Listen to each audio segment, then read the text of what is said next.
What up, what up, what up? I'm AC Cruz. You know who you are. Welcome to my podcast. Today's guest is Manny Guerra. Manny R. Guerra. And he's got a new book called Tejano Music Award Producer. We'll be chatting with him in a few seconds. But first of all, I've been wanting to chat with Manny for quite some time. As a matter of fact, 3 years ago when I started this podcast, I was thinking about some people that I would like to chat with. And Manny was at the top of the list.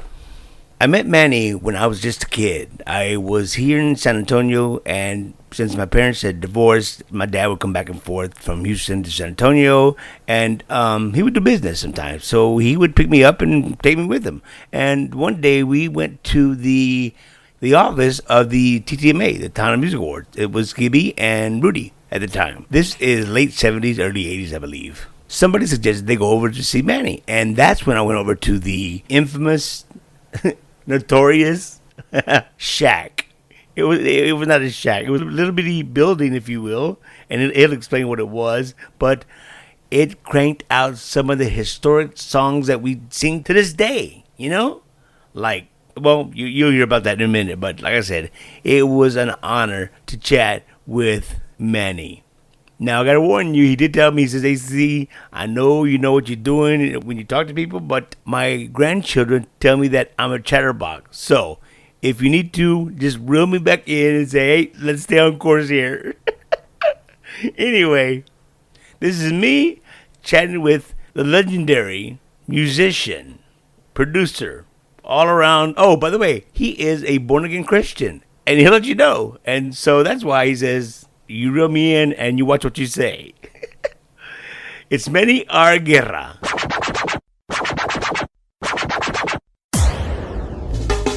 On the next AC Cruz podcast. Well, I'll be darned. What's going on, Mr. Guerra? Hey, AC, how are you? I'm doing quite well, man. Do you mind if I call you Manny, Manuel, Manny Guerra? You tell me. I don't care what they call me as long as they call me to eat. I've used that line for so long in my career. Always use that line. I don't care what you call me, just don't call me late for dinner. Manny, how you doing, man? I'm blessed. Good. And now I know you don't cuss, so please forgive me if something comes out by accident, okay? Don't cuss because I'll stop. I promise I'll try not to. That's all I can do, Manny. That's all I can do, man. Try. Yeah, exactly. By the way, do you have a studio after all or no? Yeah, I have a home studio. Really? Uh-huh. Any projects in the making or? Not really. It's been sort of, I stopped recording a couple of years ago because I don't do secular music. And then most of the gospel music that I was recording, a lot of people are no longer around. So I got one person that I use a studio with. That's my brother Rudy, as he continues as an evangelist. I was going to ask you about Rudy. He's still around, obviously. I met him with my dad in the early, maybe mid 70s. He went down to Freeport. He played a church down there, and I got a really cool T-shirt. Rudy Guerra. Really cool, man. Yeah. He's still doing his thing, man. Oh, yeah. He travels throughout the United States and various countries. See? When you started, you were a drummer, correct or no? Yes. You played drums. Who taught you how to play drums? Nobody. You learned on your own, huh? Yeah. Wow. How did you learn? I don't know. To me, drums... I don't know if it's because it came easy to me, but when I see musical instruments, I think that anybody in the world could play drums.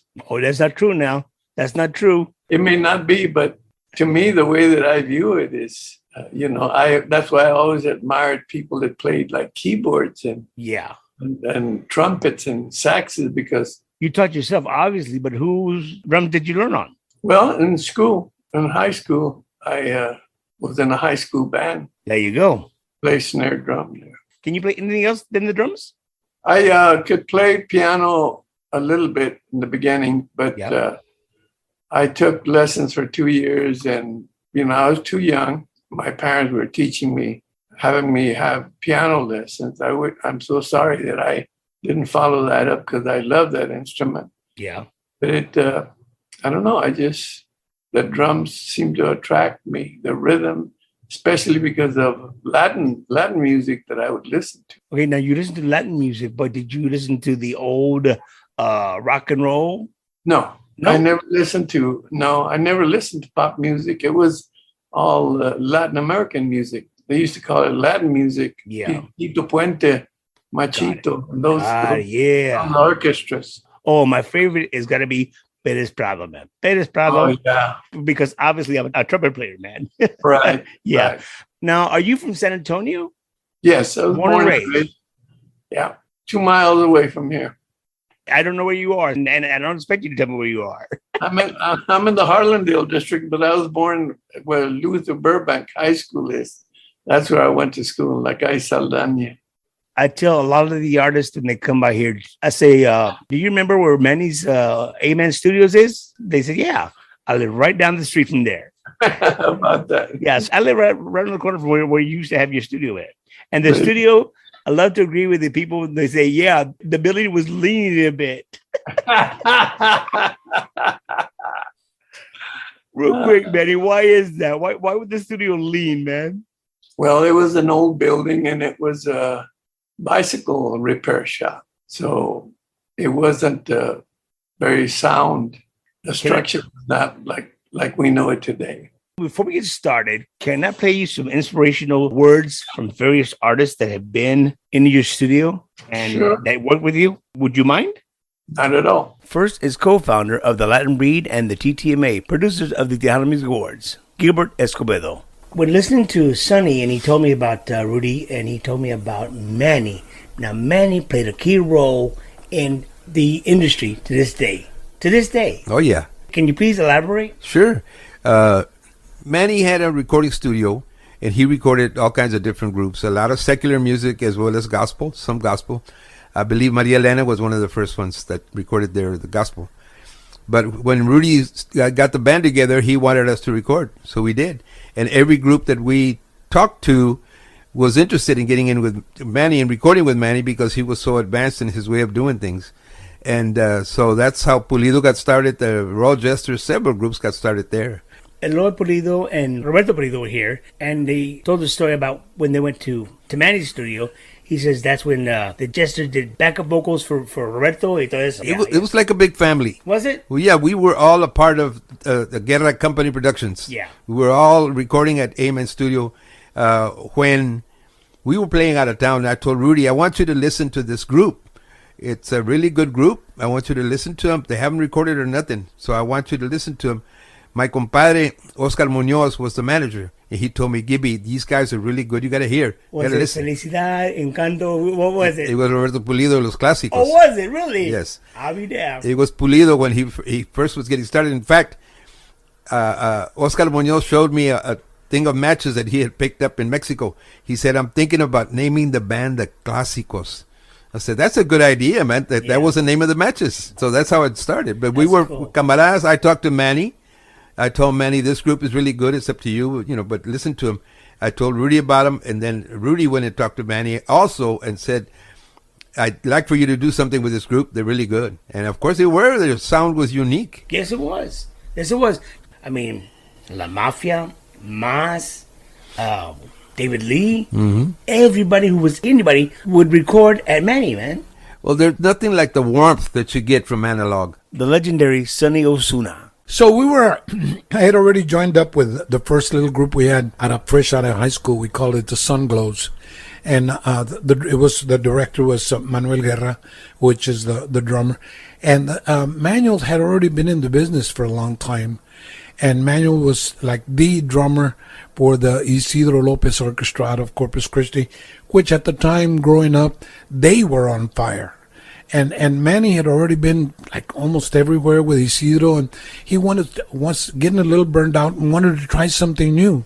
So because Rudy Guerra, his brother, and I were real good buddies in school, he thought, wow, well, you guys have been wanting to do a little group and all this, why don't we put something together? And we thought, wow, this is kind of weird. This is the way it's coming together because Manny had way too much experience for us fresh out of high school. You know, what did we know? Everything was a guessing game, you know. And Rudy and I were friends about that time, maybe 14 years, something like that. Manny actually put the first Sunglow group together, was very instrumental in getting the first recordings done, which the highlight of that trip with Manny Guerra was our recording of Talk to Me, of actually more than just a dream, getting to the studio and actually doing it.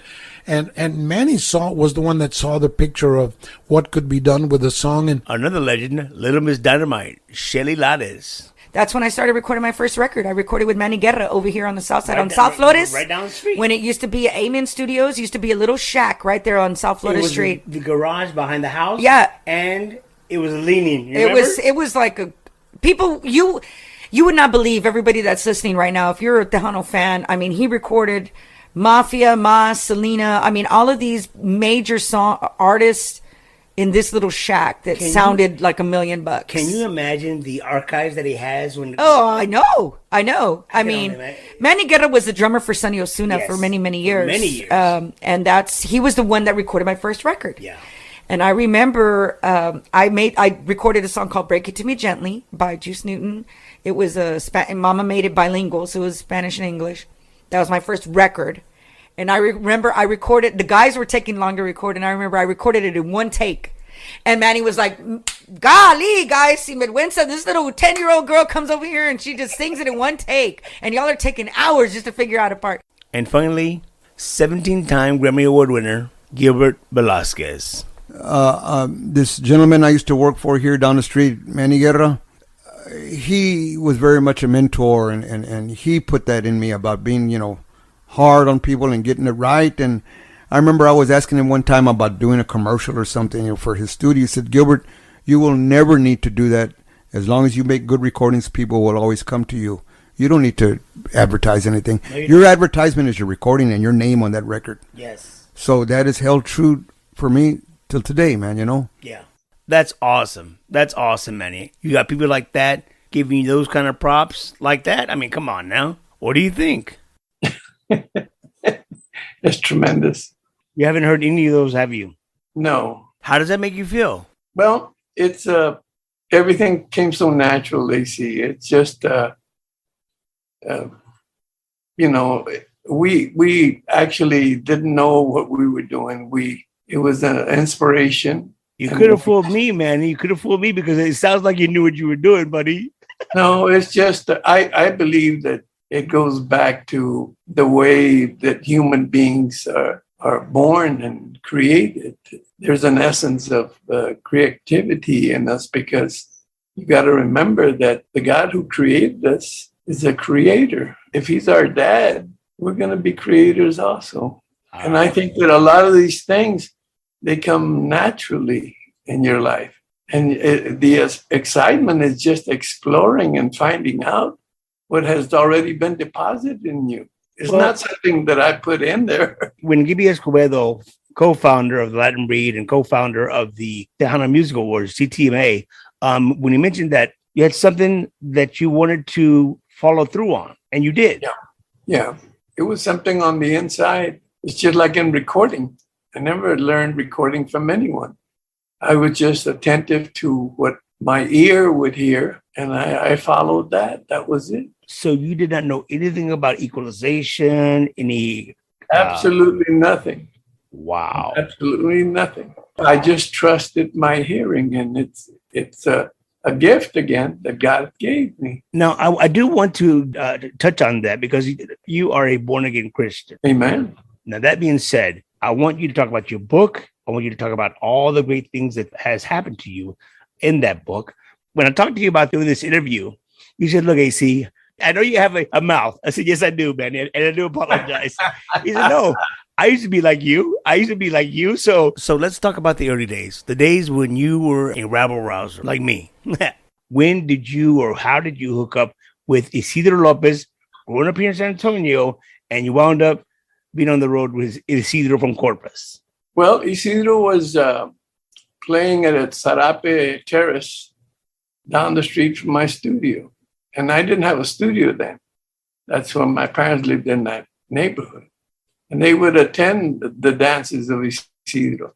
And so my sister found that Isidro's drummer was leaving, and they were going to tour to California, and they didn't have a drummer. And my sister mentioned to him, my brother plays drums. So she hooked us on, and I went with him to California. I was 21 years of age. I took off with him, and it was a whole new world for me. I was with him for 3.5 years. It's just that I was married young, and I wasn't making enough money. I mean, I would have to take the bus, the Greyhound bus to Corpus. Then I'd have to take the bus back home.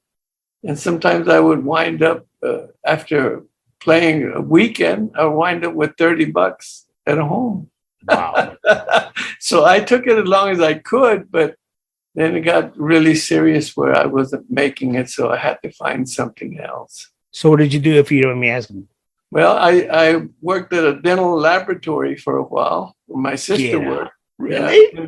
I lasted in there about 4 or 5 months. I was supposed to be polishing crowns and stuff, but after breaking a couple of them, they dismissed me. Dismissed me or fired me? Well, they were nice about it because my sister was a good employee there. So, yeah. Oh, yeah. So what happened after that, Manny?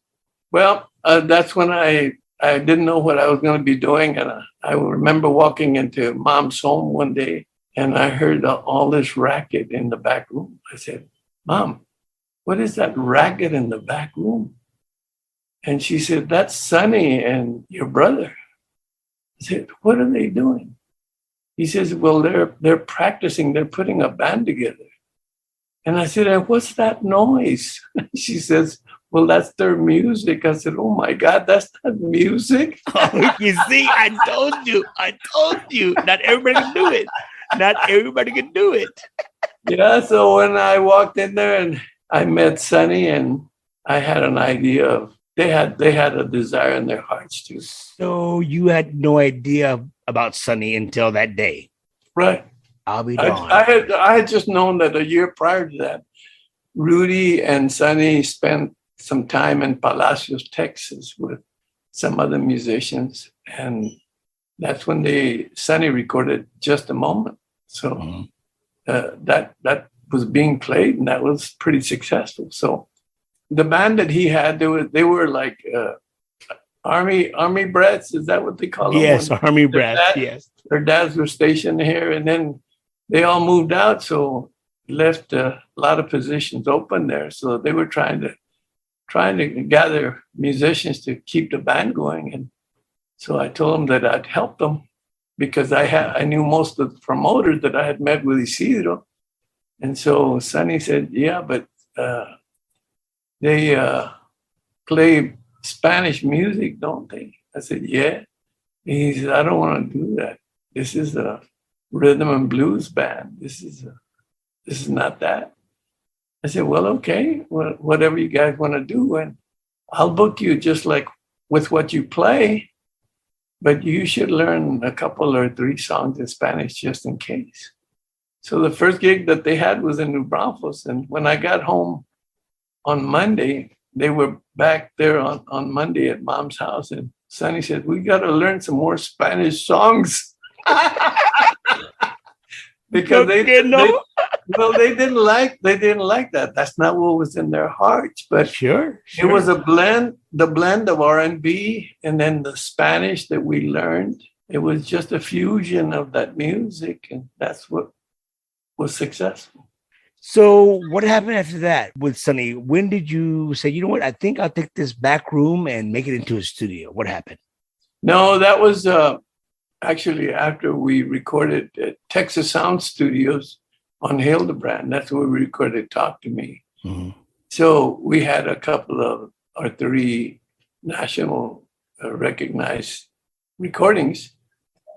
And when we hit the peak with Talk to Me, there was a promoter from Houston that talked Sunny into starting his own group.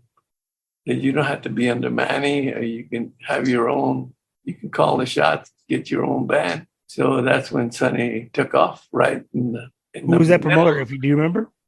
Yeah, but I'm not going to mention his name because he's passed on, and Oh, I know who you're talking about. just out of respect for his Yes, family. But when Sunny took off, and that's when he formed Sunny and the Sunliners. And so I recall I was so embarrassed and humiliated in the industry because, how do you finish a weekend and then the following weekend you don't have the main person who did the singing with the band? So I didn't know God from the man on the moon, but I said, if there is a God, and if you can hear me, if it wasn't meant for me to be successful in this type of business, I'll pump gas at the service stations and I'll be happy. You just have to let me know, because I don't want to do something that's not going to happen for me. So we went into the studio, got a vocalist. That's when Joe Bravo came in. Que paz descanse, Joe. Yeah. And so we started with the original Sunglows, the Sunglow. We call them the Fabulous Sunglows. And so the very first recording we did, we had a gentleman named Bobby Mack who sang, and I went into the studio. We recorded one of my favorite all-time Spanish songs, Fallas de Corazón. Great song. Yeah, okay. I love that song. And so we went in the studio and recorded it. And then I thought about things, how disc jockeys were always flipping our records. You put a big A on one side and a B on the other, and the disc jockeys paid no attention to that. They played the B side. Well, I thought that Fallas de Corazón was going to be a big hit. And it wasn't. No, they flipped it. What was the B side? Something that we never expected, because radio stations don't play instrumentals. Peanuts like cacahuate. Yeah. And then the song becomes a national hit. And people are calling me a genius when I put it on there so they wouldn't play it. That's funny, Manny. Well, you see, how do you think that I feel when people are complimenting me like, wow, you really know how to do things? And I was thinking to myself, are you kidding me? That was an accident. Dios mío. Cacahuates. That's awesome, man.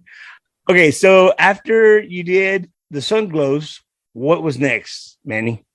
This was the amazing thing, AC. When I started my studio, a gentleman that owned a pressing plant wanted to help me. And he had a tape recorder sitting on the floor there that he wasn't using any longer. And he said, you can start with this. It was an Ampex 350 full track recorder. And I would record 12 and 13 people at one time because there was only one track, brother. Sure.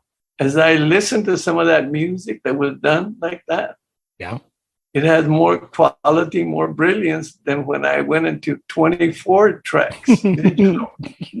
I hate when that happens. I could never figure that out. But see, I didn't know any better, brother. That's why I think that a lot of times when we are taught things, we're going to be limited by what that person that's teaching you has experienced.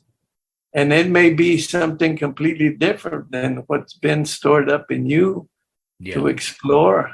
And that's what happened in my case. When I got to producing commercials, when I did radio for years and years, and I had one track or two tracks at least, and I did stuff analog, and it was phenomenal with the effects that I'd used. And when digital came around, I couldn't grab it. I couldn't grasp the knowledge of the digital recording, man, Right. Because my analog, it sounded so much better than the digital. Well, it's a warmer sound, but if you had me choose, I would have gone 100% digital. And the reason being because I purchased the Lynn drum and it had the samples of Phil Collins. So anytime I pushed a button, I was playing drums like Phil Collins.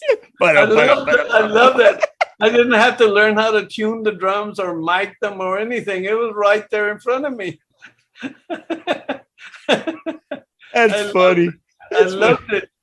So, Manny, after you started your studio with that one track recording, everything was uphill from there. Any downfalls during the way? No, I was doing pretty well with that. But then that's when I had the encounter with the Lord. And it was such an impact on my life that it was like from one day to the next, I no longer wanted to do what I was doing. And that was producing secular music. It just seemed to die overnight. And so what I did was I put the word out that I was wanting to sell my record label, Sunglow Records. And Sertron Corporation out of California heard about it. They came to see me and they bought the record label. And part of the deal was that they would give me a 4-track Ampex tape recorder. So I continued recording 4 tracks after I sold the company. And I became sort of, instead of a producer, I became sort of a recording service. That didn't last very long because when you're a recording technician or when you're recording for hire, people can do whatever they want to do. They can do it any way that they want to do it. People will come in and play out of tune, out of tempo and what have you. And you'd have to sit there and take this because they were paying you per hour to record. So I knew that was not inside of me. And I would say, people would say, why are you bothered by this? You're getting paid $50 an hour to sit there and record these guys. What's your beef? And I said, well, all that I have is my name, my reputation. And my name is going to go that it was recorded in my studio by me. And if it's out of tune and if it's not done right, it's going to reflect on my name. And that's all that I got to back me up. So that's when I started the GCP Records. So that's when I started signing up artists. There was the first couple of years, I think I had over 25 recording artists signed to the label. Really? And that was when Pulido and Latin Breed and all those groups signed. How did Bob Griever come into play? Bob Griever? Yeah. That was later in musical career. Okay. So anyway, so you started recording MAZZ, La Mafia, Latin Breed, Jesters, all these guys. Yeah, well, they're not all in that order. For example, when the Royal Jester recorded, it was for my label. And when it got to the time when I wanted to sell again the GCP label because God was gnawing at my heart, he had a bit of a hard time with me, brother, because I always explain it to people this way. Jesus was a fisher of men. He's an expert fisherman. He puts the bait on there and he hooks you. But then if you fight, he lets the line go because he knows how to do the thing. Like un tambor, the drum. Mm-hmm. If you loosen the line, he'll drive so fast you don't know what's happening. Yeah. But then you let it go as far as it wants to go, and it gets tired, and it gets belly up, and you reel him in. And that's what God did with me. I wanted to what he had to offer, but the music was really heavy and influenced in the creative part of music. And so I needed that. It was like, I guess, people who are addicted to something. I needed to have that opportunity to create things. Is it safe to say that although you were trying to become a born-again Christian, or you did become a born-again Christian, you were still producing Tejano music? Yes. And that happened when, I'll tell you a little bit about this. When I was in the church and I was so zealous of the things of God, and I saw people in there that didn't care. They were just churchgoers, but it meant nothing. Their lives never changed. And so for 3 or 4 years, as I studied for the ministry, I would see that I was among people that really did not have the experience and did not really want the experience with God. So it got to the point where they were looking down on me and putting me aside. They didn't want to listen to me. And so I got so angry because I was still growing. And I told God straight out, I said, if the people in this church are going to heaven, then I pass. I don't want to live in eternity with people like that. So I got angry with God because I said, the church is filled with hypocrites. Sure. And I found out later in life that the only hypocrite in there was the one leaving. That was me. Yeah. So after you get mad and you still continue producing music, who was next? Well, the GCP label I started after that situation with God, where I came back into secular music and I stopped going to church. I didn't want anything to do with the church. So that's when I started GCP. And this was my plan. I'm going to build up a wall so high of debt, because I know how God works with my heart. He's going to start troubling my heart. I'm going to want to come back to the church, and I won't be able to because I'll have a debt that I have to take care of. But what I didn't know is that God could go right through the wall. Exactly.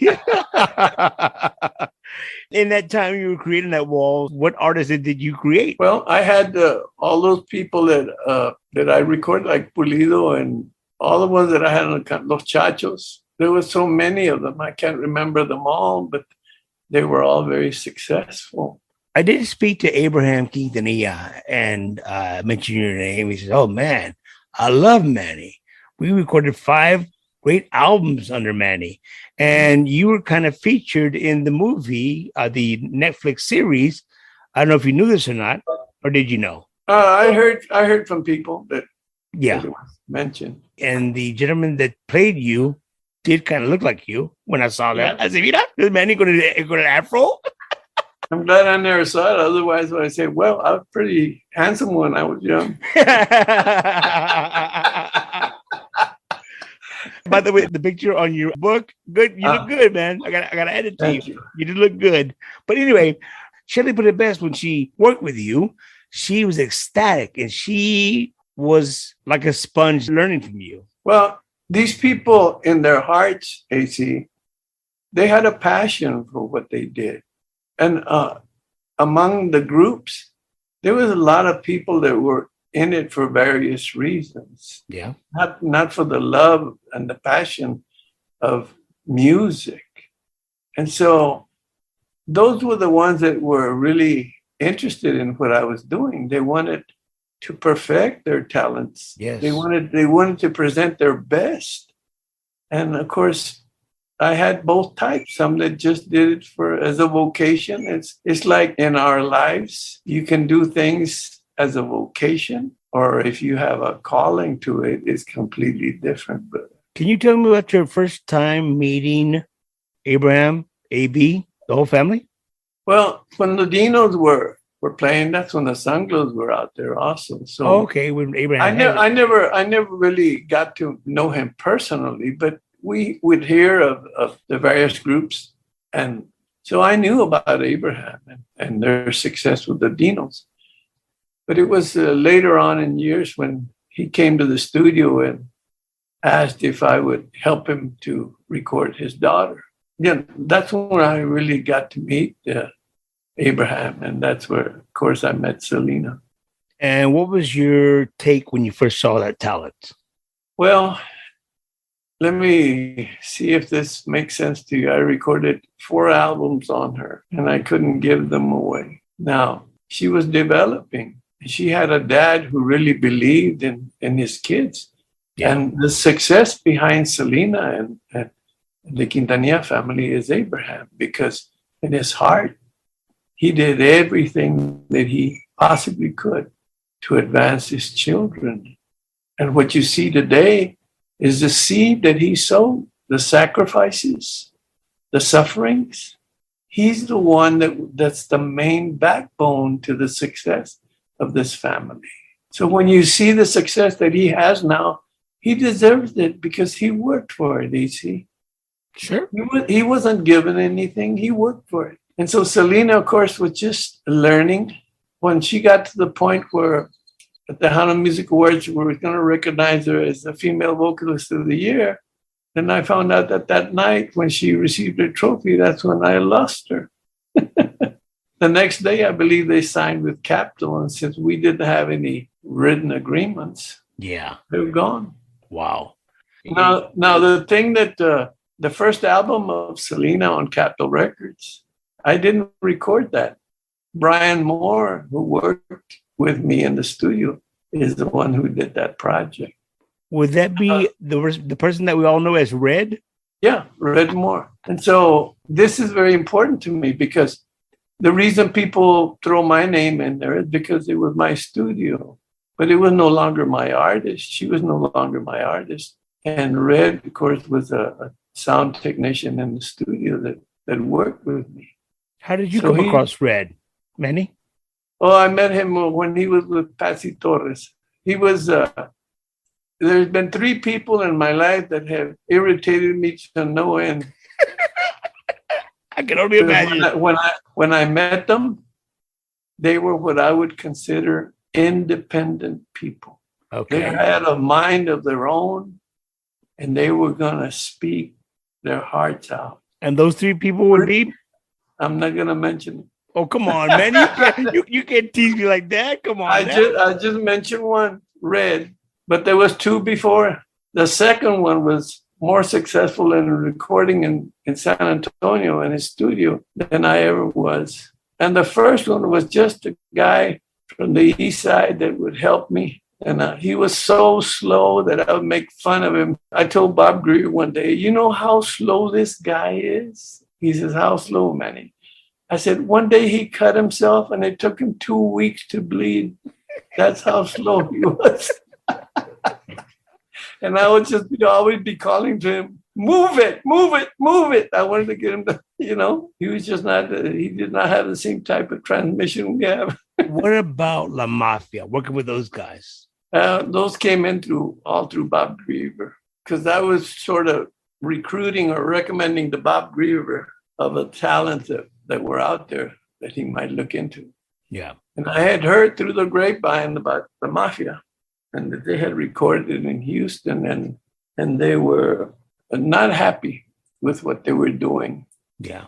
And then when I first heard them, someone could ask you, how did they sound? How are the performances, the instrumentation, or the vocals? And you wouldn't even think of that, because during that time is when they had all this smoke and bombs and all of that. It was like a circus, brother. The pyrotech, yeah. Yeah, and that's where when it was starting, they were, of course, taking it from the pop music and what was happening, rock music. Sure. And so it was like entertainment. It was like a circus. Then over the years, they developed, brother, and they really got serious with their music, and their music is worldwide now.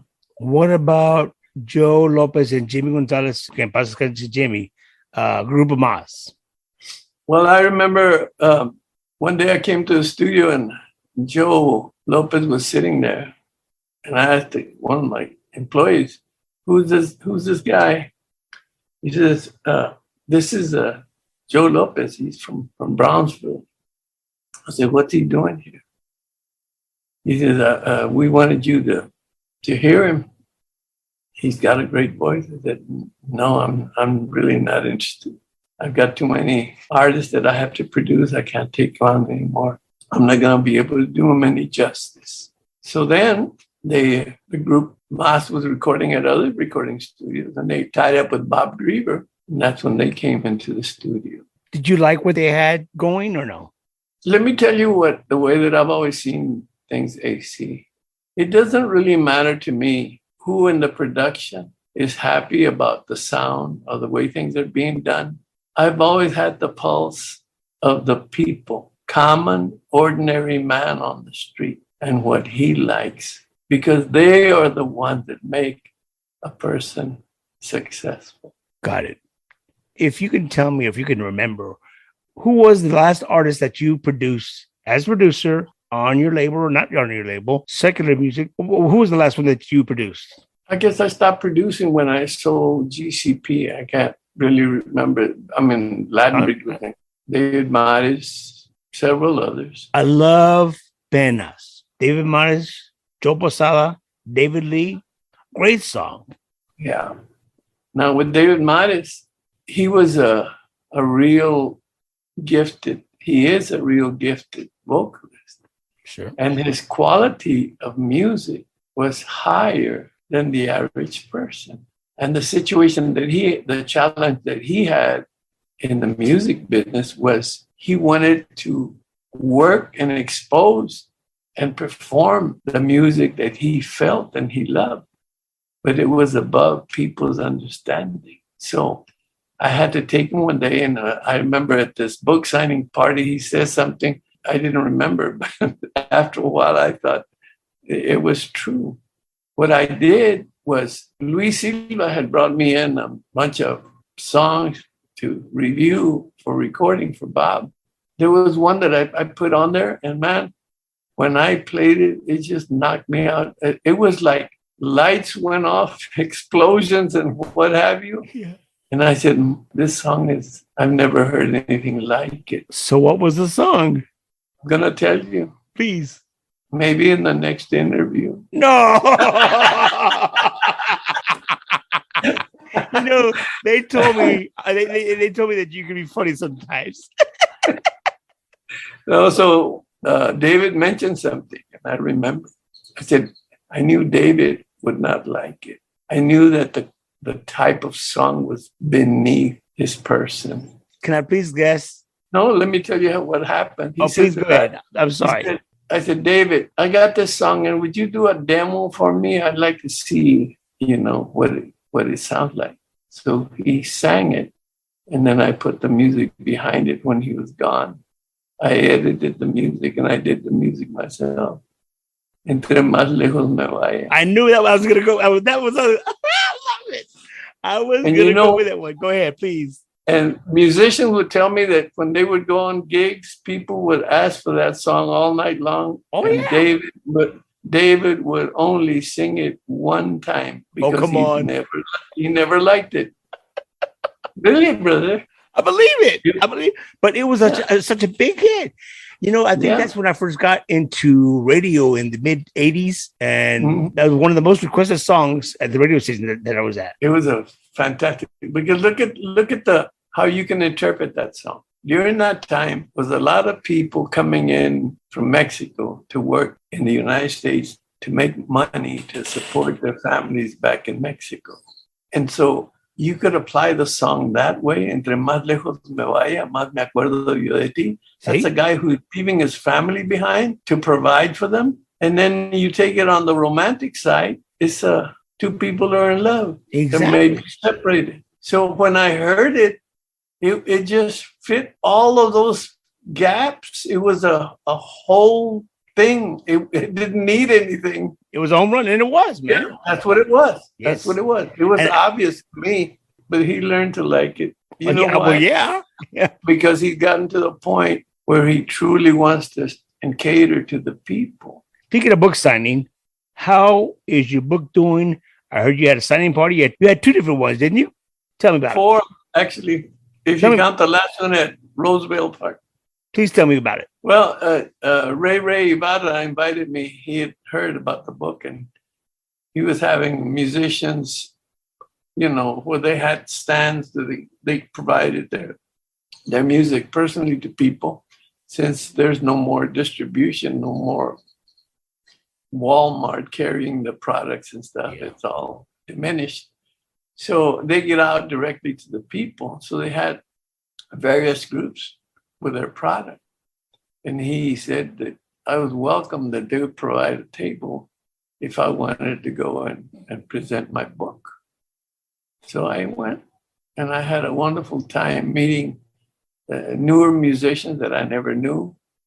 And it's a wonderful life, you see. Let me ask you a question, Manny. When you met these new musicians, or do you not listen to the music anymore? No, I don't listen to the music. It's just the personalities, brother, the people. When you meet them and their warmness and their respect, it just does something to you. Back in the day when I was growing up, it wasn't like that, brother.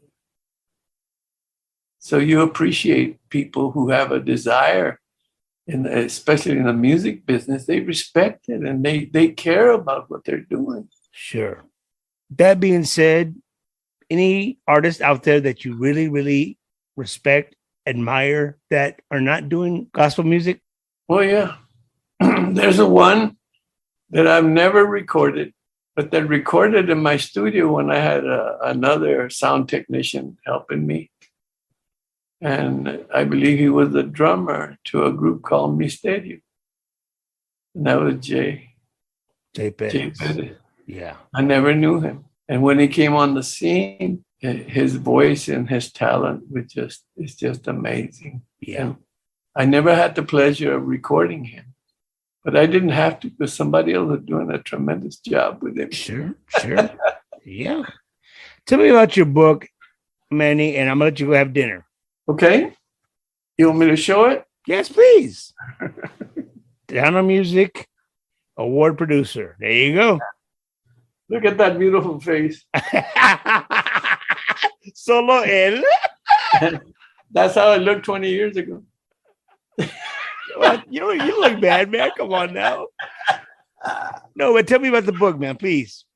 Well, this book is not going to inspire people in what to do. It's going to inspire them in what not to do. Please explain. When we start out in life, this is the way I view life. God used the first half of my life to teach me how to live the last half. And this book talks about the ordeals and the experiences that I went through in the first half of my life. And so when the light came into my life, it shares the last part of the book of how God could, his love and his mercy could take an individual like me, who was a sinner and living in sin, and he could convince me and change my heart into the person that I am today. Because as we're growing up, we want to be good people. That desire is in our heart. We can discipline ourselves up to a certain point. But I want to tell you a story that I think is very important. It's an illustration that I once read. It had a big impact on me. These two guys were in the service, and this was 20 years later. They were leading their lives in their own homes, their own states. But these guys were very close when they were in the armed forces. One of them was traveling cross country. The airlines put him on a wrong plane. And instead of going to a place in Florida, they dropped him off in Dallas. So from Dallas, he came to San Antonio. And he had to wait for another flight to take him to Florida. He was a member of the Full Gospel Fellowship. They traveled throughout the country, inspiring people in the things of God, sharing their story. And when he stopped, he was at the airport, and he remembered that his old buddy lived here.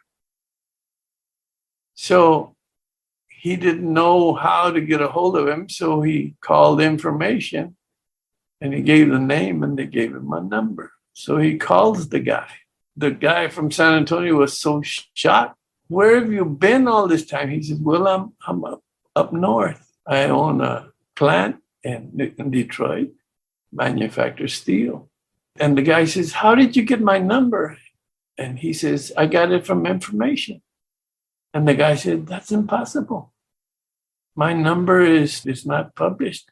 It's a private number. And the guy says, well, information gave it to me.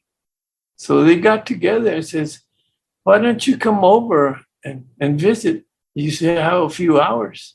So he tracked him down, went to his home. And when he got to this guy's home, they were reminiscing over the old times. They really cared for one another. But the guy in San Antonio had this dog that was quite obedient, brother. It was like the dog was a human being. Whatever order his master gave him, the dog would do. And the visiting friend was really impressed. He says, man, he sent him to fetch this and to do this, and the dog would do it, brother.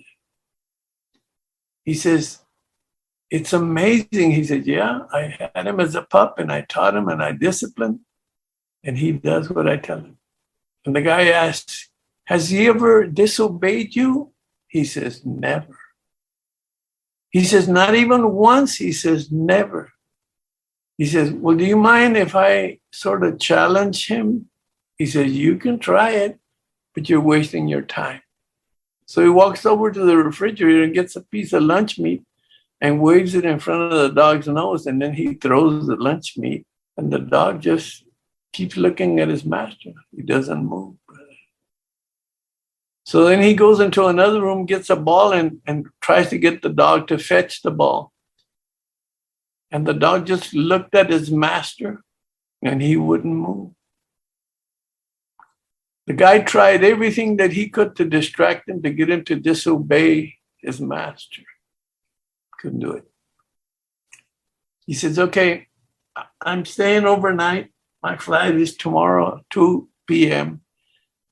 I'd like to come back in the morning, and I'd like to try one more thing. And he says, you're still with this thing? You're not going to get him to disobey me. He said, please let me get it out of my system. Well, he came back the following morning, and he walked in with a box. And he asked the dog owner, where's your dog? He says, he's out in the backyard. He said, get him in here. Called him in. He told him to have him sit in the living room. The dog was sitting there. The guy puts his hand in the box, and he pulls out a cat. And he throws it at the dog's face. And the cat took off like a bullet, and the dog gave chase like lightning. And the owner of the dog says, I cannot believe this. He has never once disobeyed me. Not once. I had him well trained, and I disciplined him. And his friend says, yes, you disciplined him and you trained him, but you did not change his nature. And that's the same thing that happens to us, AC. The way we're born, we can try to change and improve, and we can do all those things. You have people who live 50, 60 years and admired by other individuals. But unless their nature is changed, they're going to fail. And where they're going to fail is that they will not enter the kingdom of God. Because God says, unless you repent, admit that you're a sinner, that you were born under sin, and all you really know how to do is sin, unless you face up to that and ask my forgiveness and receive my son who died on the cross to pay your debt to me, then you will spend eternity without my presence. So we love people, they see, and we see people in their own thinking, they make up their own belief system. I did that in my life. And even when I was born again, supposedly, I was born again, but I didn't follow through. Got you. I never knew about the word sanctification. In other words, I'm saved, so I can do whatever I want now. No, that's not it at all. Got it. That's not a change. Sure. So when I share, this is what God's calling is on my life, and I see the precious souls that because of letting their minds, which are unrenewed by God, letting them lead them. And in the end, brother, the only proof that we have is the word of God. And if what we believe and what we do does not align with the word of God, we're lost, brother, and we will be lost for eternity. Now, this is what I oftentimes tell people. If I was successful, AC, which is proven, right? Yes. I was successful in the music business. People probably thinking, well, he could have anything that he wants. I probably could. Would I have left all of that if I had not found something better, AC? That's why my life has changed. Now, you can say, well, did you have anything to do with money? No. God provided the whole thing. All that I had to do was trust him. Amen. And I got to tell you this one thing because I thought about it yesterday. I said, I got to share this with AC. This guy fell off a cliff, went about 15, 20 feet, reached out, caught a branch, a tree that was growing from the side of the cliff. Yes. And he was hanging on for dear life. Yes. And he's calling out for help. He was getting tired. He couldn't hold on much longer. And he's yelling out for help. He looks up to where he fell from. And he says, is there anybody up there? And the voice comes down and says, trust in me. Let go. The guy says, who is this? He said, this is God. Have faith in me. The guy thinks about it for a little bit, then he yells out again, is there anybody else up there? He didn't like the faith part. On that note, I told you, listen, just because you are a Puerto Rican doesn't mean that you don't have a great sense of humor. Oh no, that God gave us all that. Exactly. The scripture says that laughter in Proverbs, it says laughter is like good medicine. There you go. God put that in there, brother. There you go. Manny, I want to thank you for taking the time. I know you're busy and your book. Wish you all the best for the book. And thank you again for taking the time to visit with us. But you know, I'm not that busy. We can continue talking for another hour. Unfortunately, I gotta go. And you, it's and like you, the musician used to say, I love you, but I gotta go. Oh, no. Manny, thanks again. You take care of yourself. And thank you, AC. It's good to meet you. It was a pleasure, man. Take care of yourself. God bless you, brother. Igualmente, hermano. Thank you, Manny Guerra. Thank you so much. I love you, but I gotta go. That's another old one. We're out the door. I hope you enjoyed the podcast because I had so much fun and I learned a lot. I found out some stuff that I didn't really know the backstory was. So thanks again, Manny. So be sure to pick up his book. It's on Amazon right now. It's called Tejano Music Award Producer, Manny R. Guerra. That's it. We're out of here. I want to thank the voice girl, Jackie Lynn, Romeo, TejanoNation.net, and more importantly, I want to thank you, the subscribers, the listeners. So if you like the podcast, tell your friends. And if your friends don't like it, find new friends. So just chill to the next episode of the AC Cruz Podcast. Much love. Be safe. Happy Easter, y'all.